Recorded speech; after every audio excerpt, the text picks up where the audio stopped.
Husanov yetishmagan o'yindan so'ng Guardiola nimalar dedi? Assalomu alaykum. Kanalimizga xush kelibsiz. Yaqin daqiqalar ichida siz bilan Ekstra Sport kanali. Videolarimizga like bosib, bizni qo'llab-quvvatlayotgan barchaga rahmat. Aynan sizni qo'llab-quvvatlashlaringiz tufayli biz ishlashda davom etamiz. Demak, bugungi dasturimizni boshladim. O'zbekistonlik futbol ishqibozlarining aksariyati Yevropa Chempionlar Ligasining yangi mavsumida Manchester Cityga ishqibozlik qilayotgani sir emas. Sababi oddiy. Ushbu jamoadagi hamyurtimiz Abduqodir Husanov klublar miqyosidagi ushbu eng nufuzli musobaqada ishtirok etayotgan yagona o'zbek futbolchisi hisoblanadi. Chempionlar Ligasi umumiy bosqich 2-turida Pep Guardiola shogirdlari Fransiyada Monaco jamoasi mehmoni bo'lib, 2-2 hisobdagi durang o'ynadi.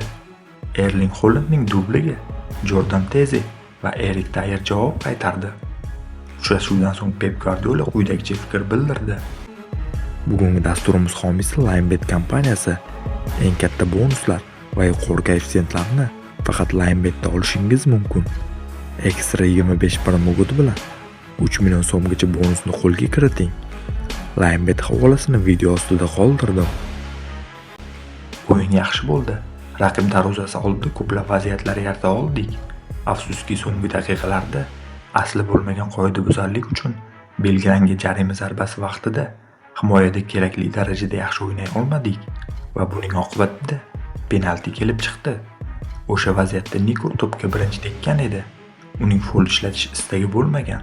Bilmadim, bu holatda penalti bormi yoki yo'qmi, lekin hakam shunday qaror qildi va biz endi hech narsa qila olmaymiz. Bir ochko oldik va olg'a intilishda davom etamiz, dedi Pep Guardiola. Pep Guardiola jamoasi Chempionlar Ligasi umumiy bosqichida navbatdagi uchrashuvni yana safarda o'tkazadi. 21-oktyabrda belgilangan bahsda shaharliklar Ispaniyada Villarreal mehmoni bo'ladi. Bo'lajak o'yinda Abduqodir Husanov jamoasiga yordam bera oladi deb umid bildirib qolamiz. Qadrli do'stlar, siz nima deb o'ylaysiz? Kechagi uchrashuvda Abduqodir Husanov bo'lganida Manchester City g'alaba qozona olarmidi? Albatta fikrlaringizni izohlarda yozib qoldiring. Videoga esa like bosib ketishni unutmang. Kelasi dasturlarda ko'rishguncha xayr, salomat bo'ling.